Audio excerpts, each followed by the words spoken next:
નગર દેશભક્તિના રંગે રંગાયું। આજુબાજુના બધા વિસ્તારોમાંથી જે આગેવાન કાર્યકર્તાઓ થરાદ અને થરાદ સિવાય પણ અહીંયા ધાનેરા હોય, લાખણી હોય, દિયોદર હોય, બાબર, વાવ, અહીંયા શહેર સહિતના વિસ્તારોમાંથી આજુબાજુમાંથી આવેલા બધા દેશભક્ત નાગરિકોને હૃદયપૂર્વકની ખૂબ ખૂબ શુભકામનાઓ। આજનો રંગ કંઈક અલગ હતો બધાનો, અને આ પ્રમાણે દેશ માટેની દાદ એક એક નાગરિકનો હોવી એ સ્વાભાવિક છે।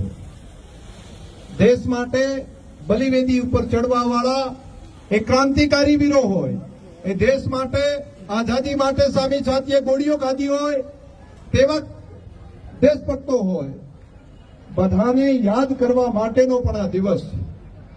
બલિદાન કઈ નાના મોટા નથી। ચંદ્રશેખર આઝાદ, હું એ અલ્હાબાદના એ બાગની અંદર જોવા માટે ગયો હતો, એને પ્રાણ લીધેલું હતું। હું અંગ્રેજોની ગોળીથી નહીં મૃત્યુ પામું, અને હું જીવતા જીવ પકડાઈશ નહીં। મારે મારી ભારત માતાને સ્વતંત્ર કરવી છે। છેલ્લી ગોળી બચી, ચારે બાજુથી ઘેરી લીધા, જાતે ગોળી મારીને પોતે કીધું હું આઝાદ છું અને આઝાદ જ રહીશ। કેવી દેશ દાદ હશે! એમ મેસેજ એ જ આપવો હતો કે મારો દેશ પણ સ્વતંત્ર થઈ શકે છે। વીર ભગતસિંહ, તમે કલ્પના તો કરો, જેલના કાળ કોટડીની અંદર બેઠેલા, 2 દિવસ પછી ફાંસી છે, પોતાના જાણ કે તમારી છેલ્લી ઈચ્છા છું।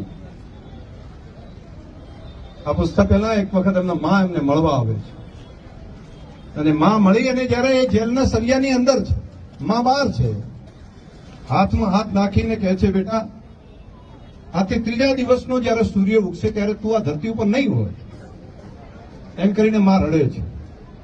માને શાંત રાખીને કહે છે કે માં, હવે તું અહીંથી બહાર નીકળે ત્યારે રડતા રડતા ન જતી, હસતા હસતા જજે। તેની માં કહે છે, કમસે કમ મને જીવ સાથે તું રહ્યો તો નહીં, પરંતુ મને રડવાનો અધિકાર તો આપ। એ વખતે કે ના માં,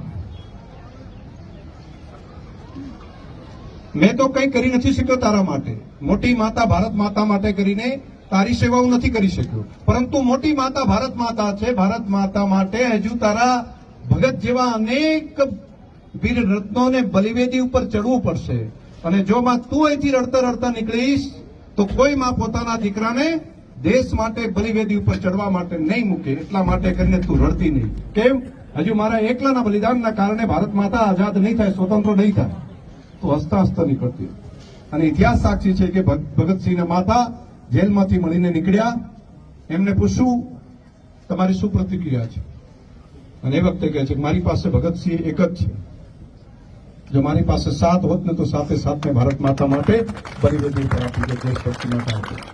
કેવડા મોટા બલિદાન હશે કે પોતાની માતાને રડવાનો અધિકાર પણ નહીં! કેટલી પરાકાષ્ઠા હશે દેશભક્તિની! અને બધાના પુરુષાર્થ પછી દેશની આઝાદી આપણને મળી છે। એ વખતે દેશ માટે મરવાનો સમય હતો, એ પછીનો સમય આવ્યો, પાકિસ્તાનની લડાઈ હોય, ચાઇનાની લડાઈ હોય, ત્યારે એક સરહદ ઉપર જે લોકો લડતા હતા એ દેશભક્તિનું કામ હતું। આજે દેશભક્તિનું કામ શું છે? આજે દેશ માટે મરવાનું નહીં, દેશ માટે જીવવાનો સમય છે। દેશ માટે જીવવાનું, માત્ર પોતાના માટે નહીં, સૌના ભલા માટે દેશ માટે જીવવું એ દેશભક્તિનું કામ છે। અને દેશ માટે જીવવું એટલે કાયદાનું પૂરેપૂરું પાલન કરવું, પ્રકૃતિનું સંવર્ધન કરવું, બીજાને મદદરૂપ થવું, નિયમ ક્યાંય તોડીએ નહીં, અને એકબીજાને હળી મળીને આખો દેશ જો રહે, દેશ એકતાથી રહે, એ પણ દેશભક્તિનું કામ છે। ક્યાંય કચરો ન પાડીએ પણ દેશભક્તિનું કામ છે, આપણે બીમાર ન પડીએ પણ દેશભક્તિનું કામ છે, આપણે વ્યસન ન કરીએ પણ દેશભક્તિનું કામ છે। એટલા માટે કે આપણે બીમાર પડીએ તો દેશની તિજોરીમાંથી કરોડો રૂપિયા જાય છે। દેશ માટે સારું શિક્ષણ લેવું એ પણ દેશભક્તિનું કામ છે, ખેડૂત સારી ખેતી કરે એ પણ દેશભક્તિનું કામ છે, વેપારી પ્રમાણિકતાથી કામ ધંધો કરે એ પણ દેશભક્તિનું કામ છે, નોકરિયાત હોય પોતાનું કર્તવ્યનું પાલન વ્યવસ્થિત કરે એ પણ દેશભક્તિનું કામ છે, લોકસેવક હોય એ પણ લોકસેવાની અંદર રત રહે એ પણ દેશભક્તિનું કામ છે। દેશભક્તિનો વ્યાખ્યા આજે બદલાઈ છે, આજે નિયમનું પાલન કરવું એ પણ દેશભક્તિનું કામ છે। જે રીતે બલિવેદી ઉપર ચડતા હતા એ દેશભક્તિનું કામ હતું, સરહદ ઉપર સીમા ઉપર ગોળીઓ દેશના દુશ્મનોની ખાઈને પણ દેશની સીમાની સુરક્ષા કરતા હતા એ દેશભક્તિનું કામ હતું। આજે દેશની એકતા અને અખંડિતતા જાળવી રાખવા માટે નિયમોનું પાલન કરવું એ પણ દેશભક્તિનું કામ છે। અને આજે દેશના પ્રધાનમંત્રી મોદી સાહેબે જનજનની અંદર દેશભક્તિનો રંગ રંગાય અને દરેકે દરેક નાગરિક ભારત માતાની જય સાથે તિરંગાને આન બાન અને શાન માટે જીવતા થાય એ માટે કરીને દેશના પ્રધાનમંત્રીએ હર ઘર તિરંગા એ આહવાન કર્યું અને આખા દેશની અંદર બધા લોકોએ આ વાતને ઉપાડી લીધી અને આજે ભારતની સીમા ઉપર આવેલા આપણા થરાદ, જે ભારત પાકિસ્તાનની બોર્ડર ઉપર આવેલું આ સેન્ટર, જે સરહદી રાજ્ય અને સરહદી રાજ્યમાં પણ સરહદી જિલ્લો અને સરહદી જિલ્લાની અંદર પણ સૌથી બોર્ડર ઉપર આવેલા એવા આપણા વાવ થરાદ આ વિસ્તારના પ્રજાજનોએ જે દેશભક્તિની ભાવના જે બનાસવાસીઓએ બતાવી છે, બધાને સલામ છે, બધાને વંદન છે.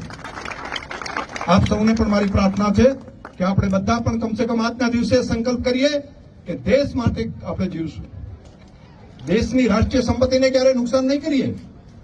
એ આપણી નર્મદાની કેનાલ હોય, આપણી 108 હોય, આપણો રોડ હોય, સરકારી બસની સીટો હોય, બધું રાષ્ટ્રીય સંપત્તિ છે. એની જાળવણી કરવાની જવાબદારી પણ આપણી છે. આ વનોની જાળવણી કરવી આપણી જવાબદારી છે. આ જળની જાળવણી કરવી આપણી જવાબદારી છે. આ દેશભક્તિનું કામ છે. આપણે બધા દેશભક્તિના કામનો સંકલ્પ કરીએ. આટલી મોટી સંખ્યામાં આજે થરાદ વાસીઓ ચાલતા ચાલતા આવ્યા, વિદ્યાર્થી હોય, સરકારી અધિકારી કર્મચારી મિત્રો હોય, નાગરિકો હોય, બધાને હૃદયપૂર્વકની ખૂબ ખૂબ શુભકામનાઓ પાઠવું છું. આવતીકાલે 15મી ઓગસ્ટનો જિલ્લા કક્ષાના ધ્વજવંદન ડીસાના આંગણે થશે અને મારું સદભાગ્ય છે કે ઝંડાને સલામી આપવાનું સૌભાગ્ય મને મળ્યું છે. આપ સૌને પણ હૃદય